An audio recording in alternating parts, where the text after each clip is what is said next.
Bonjour! Welcome, ladies and gentlemen. Fasten up your seatbelt and enjoy this journey into Muse World with Lamia Nobel.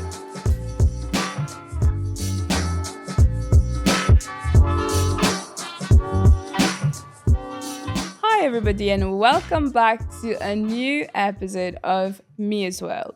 So, in today's episode is a special guest, as all of my guests, but he was first a colleague that turned into being a friend, that turned into being a very good friend, and that turned to be now my little brother.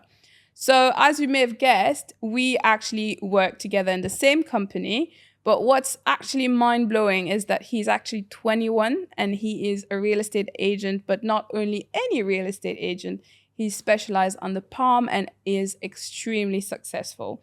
So today we have Wael Mahmoud with us. Hi, Wael. How are you? I'm good. How are you, Lamia? Good. Thank you for coming on the podcast. More than happy to come. So, I have a little bit of a tradition with my guest, and I'm always very intrigued about their early years. But your early years obviously is not like any of ours because, like, 3/4, I would say, of the people that are in Dubai nowadays are all people that are actually now from abroad. They're all expat, but you were born and you grew up here. Yep. So, also please do mention about your origin because I must say, no one would guess what your origins are. Well, so I'm Syrian. My father is Syrian Lebanese. He's half Syrian, half Lebanese, and mum is Filipino with a few mixes of other things. But I do mainly call myself Syrian Filipino. Okay. So when I was a bit younger, when my sister was supposed to be born, we moved over to the US for a short period of time, then moved back to Dubai, and that's when I started my education with Dubai full time. I started off with a few Arabic schools. Okay. And starting from my first British school in year 1, I would say, we just stuck with British all the way up until year 11. Okay. And then I graduated from an American school. I think one of the main things people get confused about with Dubai and people that have grown up here is the culture here is a lot more westernized than a lot of people would think. You see a lot of expats come over and they say stories from their families back home, worried about certain things that would not happen at all. And I would say the international perspective is that Dubai is very strict and is very, very tied down when it's not. It's as long as you listen to the rules, you can have a beautiful, very happy life here. Would you say that you had an amazing education here? How would you describe, let's say, obviously because you had friends also who must have probably moved from abroad and came here to study. What would you say would be the difference between here and education from abroad? I would say growing up in Dubai, I would thinking of the word. It's very naive to what a lot of other people grow up, what their lifestyle's like. And you hear the stories from international students and it's like, that would never happen here. And it's so bizarre to think about that these things are like a common occurrence in other countries, but would never happen here. Often negative things. A lot of the time, especially in British schools, because we do have a strong British curriculum here, they seem to adjust very quickly. I would say Dubai is, compared to when I see people come over from other countries, I wouldn't say they're uneducated, but I would say compared to a lot of the kids I've met in Dubai, they're more or less, can't think of the word. So would you say that they're more behind? A bit more behind, I would say. Yeah. It's a bit more behind, a little bit less self-aware. And that's not me trying to put people from outside the country down. That's just to bring up the culture and the education of this country. They're not stupid. I won't say they're stupid, but when I meet people in Dubai who have grown up here, they seem a lot more in tune with what's, with self-awareness. Okay. So now tell me a little bit more, because obviously you were first, you said, in Arabic school before moving to British curriculum and then graduating from an American curriculum. So did you see any difference being from an Arabic school to go to an international school? Absolutely, yes. I would say with Arabic schools, they're a little easier than British schools. Oh, really? British schools were very, very strict when it came to uniform, when it came to exams, when it came to assignments. I thought it would be the opposite, you know? There was a lot more competition, Yeah. especially because when you're looking at British schools, you're looking at, a lot more expats. All right. So now let's talk a little bit more about, okay, so you then graduate. All right. What made you first of all think about real estate? Well, I didn't think of real estate straight off the bat. I went into marketing Okay. because marketing, especially an internship for marketing in Dubai, is quite easy to get in Okay. comparison to a lot of other industries. Yeah. And then from then on, things got a bit rocky, and I ended up becoming a waiter. And I do think that was a good thing because growing up in Dubai, again, as I said earlier, people are very naive to what happens. People are very naive to what a normal life looks like. Yeah. Right? There's a lot of people call it daddy's money. Right? True. So a lot of people have been brought up here, spoiled, haven't really felt the harshness of life. And I think putting a kid or someone who's younger into hospitality humbles them and makes them understand that life is a big reality check. That's the best way I would describe it. It's a big reality check when you put someone who's grown up here, especially for someone who has had it very easy, to then give them a job in hospitality where it's very, well, it's humbling. Yeah, of course. I mean, to be fair, like you just mentioned, like a lot of people wouldn't think like a kid that lived in Dubai and is basically born here and grew up here would be doing a waiter job, you know? But how was, because I'm like, when you tell me the stories about you being a waiter, it's actually hilarious. But how would you describe, let's say, like briefly, maybe in like 3 words, how was your experience as a waiter? Tiring, humbling. Like I've said humbling twice now, but definitely humbling. Humbling, yeah. And can't think of another word.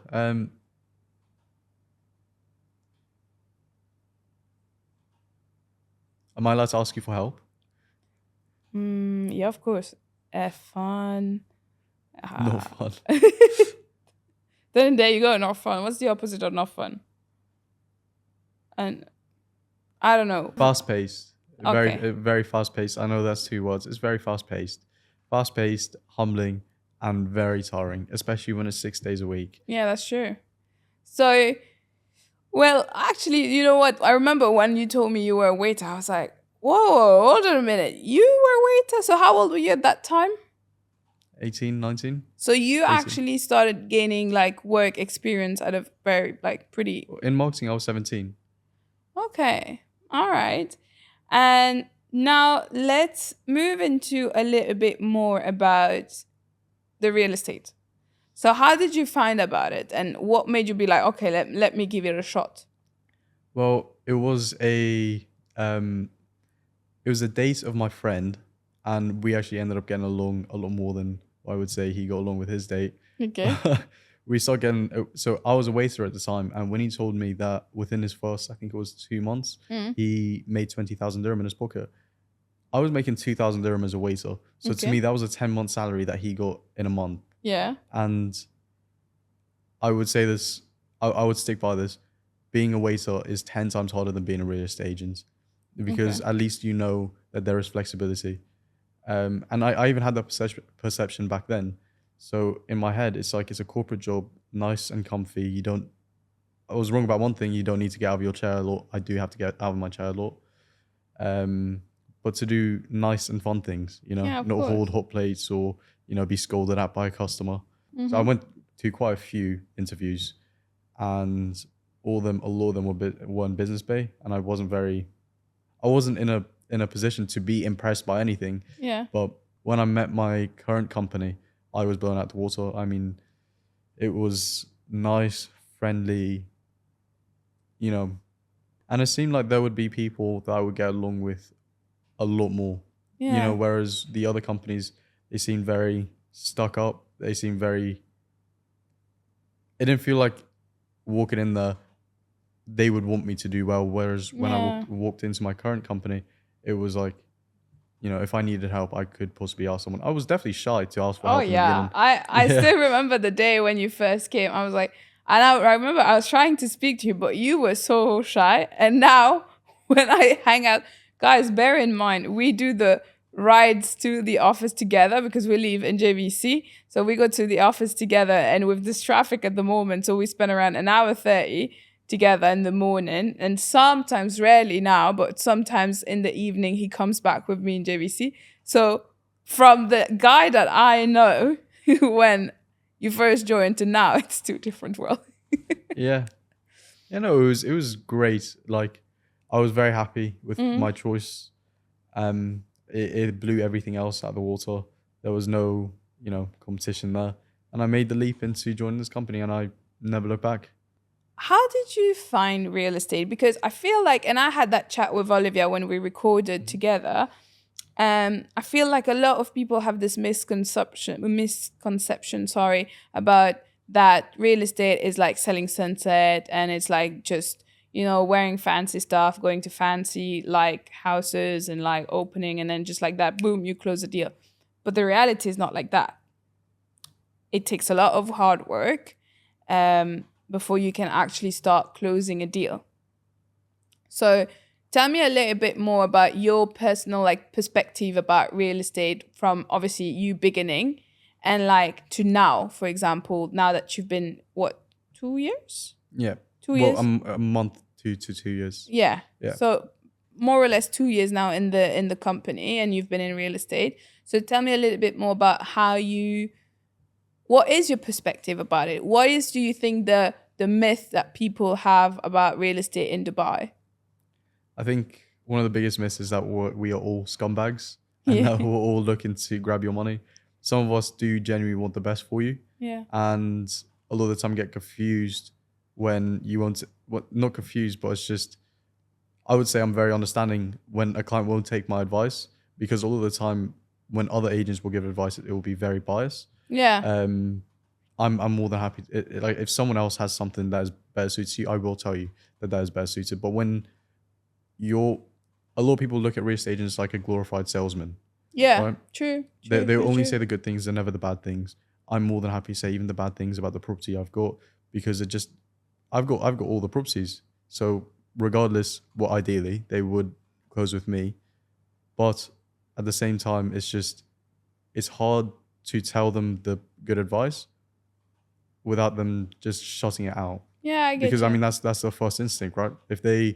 If you try to say good advice to them, that's just pitching. Yeah, of course, because like I have also that misconception that, like, for example, people think that you have to constantly lie to your clients about your properties or about everything. But funny thing is that when you're actually being honest and truthful to them, that's when they will actually trust you a little bit more, and they will be able to kind of be like, oh, I actually want to work with you. I feel like nowadays it's like a lot of agents, they would rather lie to their client to make sure they close the deal and probably lose that relationship rather than being honest with that client. Like right now, we were just driving to come here, and you just had a call from a client that you worked with, a couple of months ago, just telling you, hey, come and check out the upgrades of the apartment and have a coffee.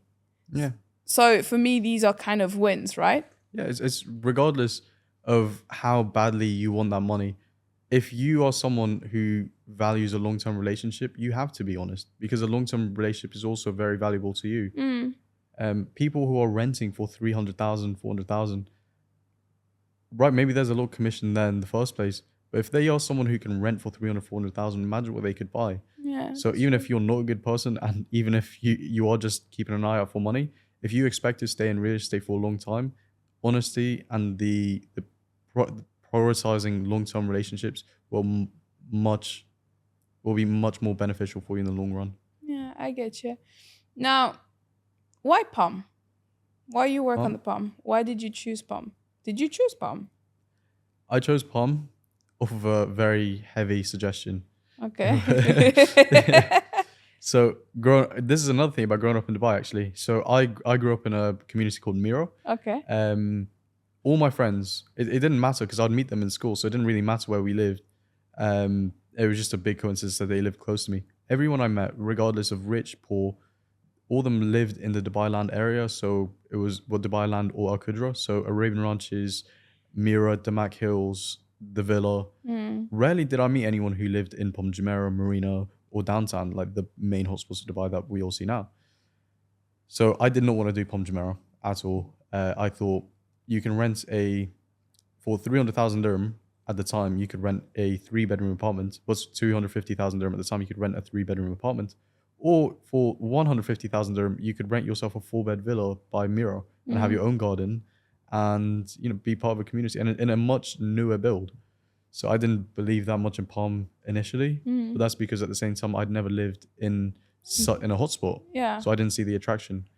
Then my manager at the time, thank God, made the suggestion to do the Palm. And there were a lot of, if I was being honest, there were a lot of financial benefits to me as well, in terms of I didn't actually have to drive anywhere. My office being on the Palm, I could literally walk to all my viewings, especially with the projects that I focus in. Yep, definitely.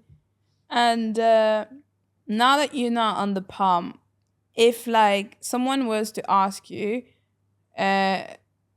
why is the Palm the best place to live and purchase like or even rent a property? It's a global address. If you ask a very fresh expat from outside the country, right, which areas do you know in Dubai? Palm Jumeirah would likely be one of them because they have likely been a tourist in the area at some stage. You compare Marina and JLT, right? Okay. They're right across the highway from each other. Yeah. But when you think of a luxury place, as someone who has lived in Dubai or has been searching for property for a long time in Dubai, Marina is much more luxury or much bigger hotspot than JLT. Yeah, that's true. Right. But at the end of the day, they're 2 plots of land right next to each other. Yeah. Palm Jumeirah is a man-made island, and very few people in the world, compared to the total population of the world, can say they live in a man-made island. Yeah. And then you compare it to Palm Jebel Ali. You think about the financial centers of Dubai, DIFC, or if they have an office in downtown, they don't want to be doing that massive trip. And think about how long it took for Palm Jumeirah to mature.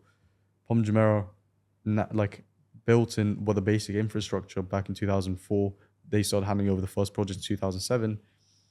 It was only really a full-fledged community by around 2018, 2019, when they had when more and more projects were being built, and now you have a big sense of community. Yeah. Now, what does that say for Palm Jebel Ali? It will be a long, long time before you can actually start living there and properly feel like you're not, on the edge of the world. Yeah, because I think obviously they started, but it's got a long way to go before they can actually even beat what Palm Jumeirah have at the moment. Because now you just mentioned, it's basically a community. For example, you've got the park, you've got the beaches, you've got the clubs. There's literally everything you could possibly need that you need in just one area. It's not like you've got to drive all the way out. There's everything in one place, basically. Now I'm intrigued. Tell me a little bit more about your first deal. My first deal was with another broker in the company. I'll be honest, it was extremely lucky. After how many months did you close? 3 months. Okay. Yeah, I think it was very lucky. I definitely couldn't have done that on my own. I think a lot of the time people are scared or take a lot longer to close their first deal because they don't know what's on the end. So they subconsciously slow themselves down or just scared. And the clients could probably smell that, a little bit of hesitation there. It's a lot easier when you know what you're doing. Yeah. So having you'd say another broker who at that time, I mean, she's still a senior broker to be by your side. It was easier to kind of guide you about what's the, And I definitely wouldn't be able to do it myself. It was a 1-bed in Shoreline 18. The owner didn't actually know it was my first deal. And I should have been honest with her. I was just, again, very shy, very scared of what people would think of me in the industry. And I think there was a small insecurity of the idea that I look young. So people would be scared of working with me in the future, regardless of whether I did a good job or not. Now that fear is gone, because I know that there's a lot of young people in the industry that do very well. That's true. And yeah, it was quite a small fee, 2,500, but at the end of the day, it was much bigger than my salary as a waiter. And then I think also it's the fact that once you start closing, it's almost like a domino effect, and you're like, okay, next, what's next? Absolutely. Next? I would say the better you do, the easier it is to get better, whereas the worse you get, the the better you do, the easier it is to do better, and the worse you get, the easier it is to get worse. Yeah. Right? Clients can smell desperation. I would say if you need to close that deal, even if you're being fully honest, but you're rushing them or you're really on their backs, Yeah. and they could maybe even hear it in your tone. Yeah, of course. You're more likely to have that desperate tone if you're someone who's been backed into a corner. Whereas if you're closing left, right, and center, it's very easy to talk confidently. It's very easy to be relaxed, make your clients feel relaxed, and in turn, they will probably close with you. Yeah, definitely. And when you obviously you mentioned that you closed after 3 months. So obviously when you joined, did you ever thought that, oh, after a month I'll be closing? I couldn't imagine myself closing. I genuinely could not fathom the idea that of myself closing. I thought I was going to be doing what I was doing, just researching and speaking to clients and just doing viewings. It's because I didn't know it was on the other end, so I couldn't actually imagine what that would be like. Even though I had training, it would just be one ear, in one ear, out the other ear. And then now that it's come, it's just easy to know what's going to be the next steps. Do you, at any point during these 3 months, did you feel like, do you know what, I don't want to do real estate anymore, I want to give up and I'll find something else? During the tough times, 100%. Yeah. I think every real estate broker at some stage probably had a dry streak, and I had that thought during my dry streak. I completely relate. I had that, and I've told you so many times, and after losing big deals that I was like, yeah. That's what it is, right? Like the worse you do, the worse you get. Exactly. So it's like, it was a point where I was like, okay, like I'm doing everything I can.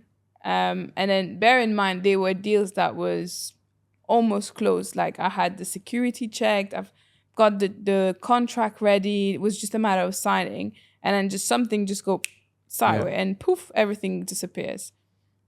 But what kept you going? A miraculous deal. It's something, just any miraculous deal, just like it would come. It's like, right, I still got some time before I need to leave real estate. But as you just said, it's very disheartening, right? Like you've got everything is put in the right place, and it could be anything. Something goes wrong and the whole deal goes sour. Especially for people who focus on these bigger deals, it's a lot less likely to happen. And a lot of these people who focus on the bigger deals, obviously their life depends on, not their life, but their life depends, obviously, their because life depends on. They are also, bear in mind, they are on commission only job, so you're not getting any salary at the end of the day. So you have to basically, it's through deals that you actually live in, you know? Exactly. Their livelihood depends on them closing deals. And yes, high ticket sales is very nice because you can make a lot of money, but especially in the beginning, it's a much higher risk. Yeah, I get you. But would you say, obviously, another question that came to my mind just now when we were talking about commission. So you were in a salary position, and then now you're put into a commission position. Was there any fear? Because obviously you're not earning any salary on a monthly basis unless you're closing. Was there any fear? Like, because obviously you've got rent, because you don't even live with your parents. You live by yourself. You are independent and you pay your own bills, your food. I mean, everything for a living. You are basically independent of that job. So the fact that you don't earn a salary, does that at any point of time kind of stresses you or add on the pressure? It does when I'm in a corner. But I mean, at the end of the day, I don't know what it's like to have a big salary. 2,000 dirham per month isn't that much of a salary. Yeah, true, So true. It's not really something you could live off of. So immediately with real estate, I think by my 6th month, I was making a lot more than what I was making as a waiter. So regardless, I will be in a better position than I was when I was 19, as anyone would hope to be. But what do you think is one of the challenges that being an agent in Dubai you face? distrust in customers. A lot of people, I would say at least 7 to 8 out of 10 people that you meet have had a bad experience with real estate agents. They take your money, they leave, and to you, again, 9 times out of 10, all they did was open a door for you, and now you go pay them an absurd amount of money because they opened a door for you. Whereas I would see the value in paying someone an agency fee if they have genuinely put their heart into it and made sure, say, I work only with them as a buyer or tenant, and they show me, I give them my list of requirements, and they show me every single thing I could possibly want to see in one go. Like, this guy definitely deserves his money, Of and course. he's listened to what I need. Your home is very important, and the advisor of where you're going to be is, I would say, important. Yeah, I agree. I completely agree with that. And also, I mean, I've seen agent, all right, but you go above and beyond. Like you go to the next level for your client, and I appreciate that side of you, you know, and I can imagine if I were a tenant or a buyer and I have an agent that is actually here by my side and understand that they are with me in this journey. You know, it's not just like opening the door, just like you said. But one thing I have to highlight is obviously you being a great agent is also the fact that you know your area, correct? Yeah. And I feel like that is something that a lot of agents lack.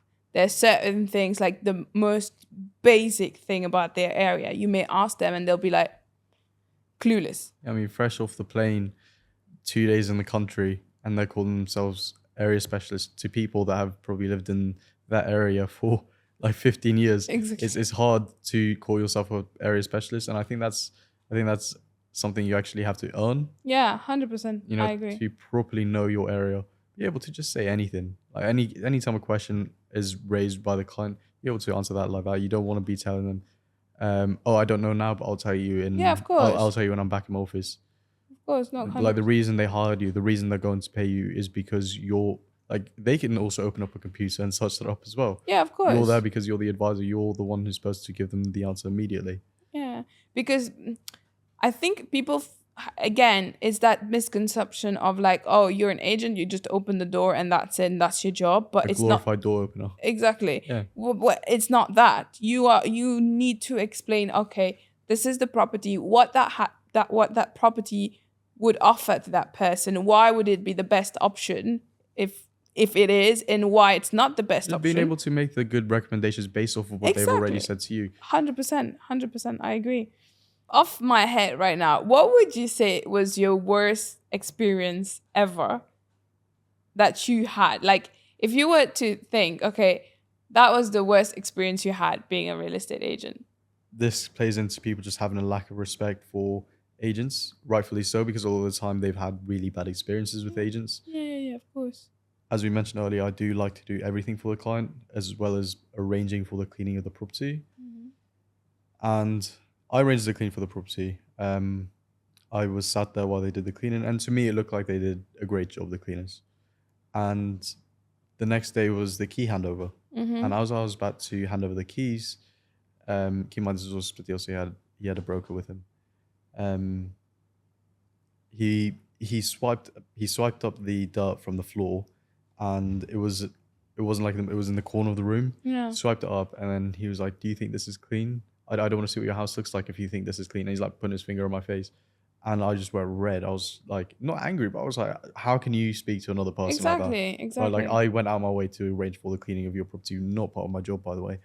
I was trying my best to do you a favor, and I get treated like dirt for it. Of course. And then that's, for me, freaking disgusting. Obviously, I remember, I'm not surprised now on camera because I remember this story, and I remember when you told me about it. And I feel like some people can just like, again, we're also blaming real estate agent, but at the same time, maybe it's because of their past experience with bad agent, but there are some people that think that agent are basically It's an international thing. I mean, it's worldwide. It's you like, look at Instagram comments for American agents; they think the same thing. but it's not. Okay, fine. I'm not gonna say all the agents are amazing. Even myself, I had a bad experience with an agent when I was looking for an apartment for myself because it was not Same. it was not in the area where I wanted it to be. But I would say there's still there's that fine line about being mad to someone and being disrespectful to someone, because at the end of the day, we're human beings. We are both the same species. Right? If you don't like someone, it depends how much you dislike them. But even if you dislike someone, you're not going to do that to them. Exactly. Especially if they're not someone that you know personally. Exactly. Like I feel like if I was in his position and I felt like the property was not cleaned properly, I'd be like, hey, you know what, mate? It's not done properly. Like, can you just call them back? But like, not do what he's done. Because just the fact that sticking his finger to your face and be like, do you feel that that's dirty? Like, why are you being judgmental? There's a comment after that as well. Just, I don't want to see what your apartment looks like. Do you think this is clean? Exactly. And Yeah. I'm like, it shocks me because, first of all, if he went to another real estate agent, they would have literally opened the door, closed the door, and be like, here you go, contract done, bye, ciao. You would have tried to call him, you would never reach him. So yeah, it is a little bit upset. Like it upsets me, I would say, when you see these kind of things. But again, the reason why also I wanted to have you on the episode today is because I want to kind of break that myth that people have about real estate in Dubai. Yes, it's a beautiful job. If you love your job and if you work very hard, it can be amazing and you can make a lot of money, but there is hard work into it. It's not just like, ta-da, I come here and I speak to a couple of clients and it's done. There's a lot of hard work into it. There's early mornings to late nights. You went to viewings. What was the latest time you went for viewings? My latest viewing was 12 to 1 a.m. Because he wanted to hear the noise. The noise from West Beach, yeah. So, you know, there's that, or there's like the tough times where you, even like, for example, doing viewings right now in the heat. How freaking hard is that? Imagine you're going to an apartment, or now you do villa as well. You go A in lot of the villas today didn't have AC, so it was a bit sweaty. Exactly. And you're here and you're showing around, and obviously you want to do your job because you want to like be as helpful as possible. But it is a tough job. It is not an easy job in my eye, you know? But at the end of the day, it's fun. I would say that's what makes it stand out from the rest of the industries. You don't have to sit in an office and sit in an office and work a very how do you say, a heartless job? A job that you don't like. No, just like not something that takes away a little bit of your humanity, right? Okay. Yeah. You just come in, you do the same thing every single day, 9 to 5, and you're just on a clock, right? I love a bit of routine myself, but I think that is too much routine of doing the exact same thing all day, every day, sat in your cubicle.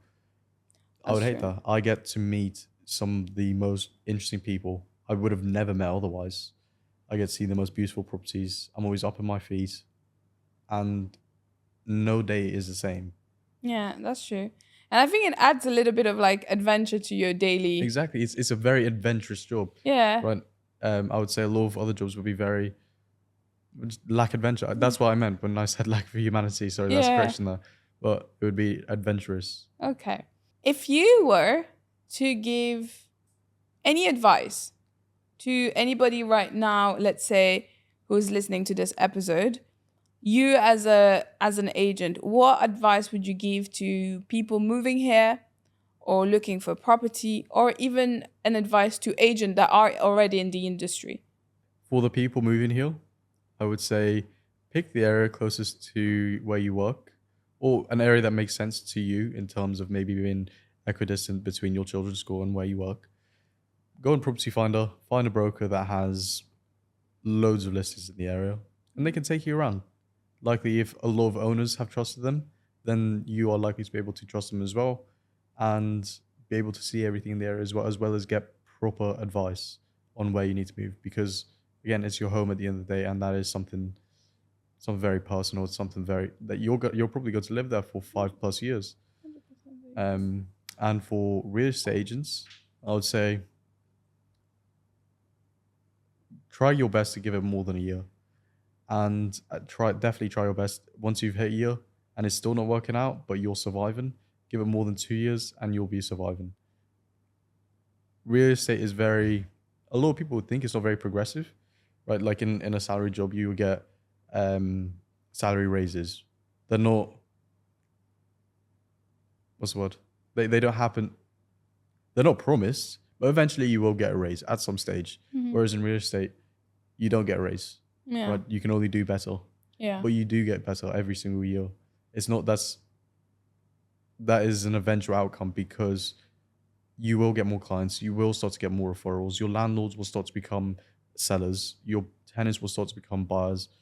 And you keep doing more and more deals and it's like a vein, and it just grows out. And Yeah. you should be doing better than you were at least 2 years ago. It's like a domino effect, yeah? Exactly. So if you look at the Wael who joined the company at the beginning and now, where is the difference? Where do you see the difference, like in yourself and in everything you've done? I'd say self-awareness. Like, to stop blaming. I would say this is also a result of a lot of the people I've met along the way. Not blaming external factors, and that's what I mean by self-awareness. You can always get better. Definitely more confidence. Having my own money for once. And just feeling more like an adult, 100%. I'm not gonna lie, and I always told you this, I'm always impressed because obviously you are 21 years old and you are very independent in your life. And even though I know you make some bad decision on the weekends, which I will not mention in details, but you still do an amazing job. Like, you show up, I've seen you working with your clients and you really give yourself 100%. And that is something that I need to really say how, me as a big sister looking at you working, it's like, I'm super proud of you. And I know that it's just the beginning and there's still a long way waiting for you. But yeah, now I have a little tradition. Before I end this episode with my little tradition, is there anything else you'd like to mention? Anything that you would like to put out there that you think we have maybe not discussed? No, not really. I think we've covered what needed to be covered. Okay. All right. So, are you ready for the little tradition? I call it the rapid fire question. I'm going to ask you a few questions. Some of them deep, some not too deep, but you've got to be quick. And do I explain why for my answer, or do I just give the answer? If you feel like it. If you feel like for some of them you want to. Okay. Because bear in mind, we need to go back to the office. Yeah. Yes, guys, we took our break to come here. So, all right. Ready? Apartment or villa? Villa. Okay. End user or investor? Myself? No, would you prefer a client who's an end user or an investor? Investor. Okay. If you had unlimited budget, which area and what project would you be living in? Marsa Al Arab. Where? Marsa Al Arab. What's that? The community next to Burj Al Arab. It's Ah. a little bit egg-shaped. There's only 8 villas in the community. The entry point for the apartments is around 20 million. Yeah, why not Palm? No, Marsa Al Arab. Okay. Exclusivity. Okay. All right. If you had the opportunity to live in another country, where would it be? Texas in the United States. Red state. Really? Red part. One of the red, yeah. Okay. What is your go-to pastime? Party. He likes to party. Go down to the bar. Yeah. Okay. Again, I'm going to ask you this, but I know the answer. Night out or night in? Nice out. Okay. What was your last Google search?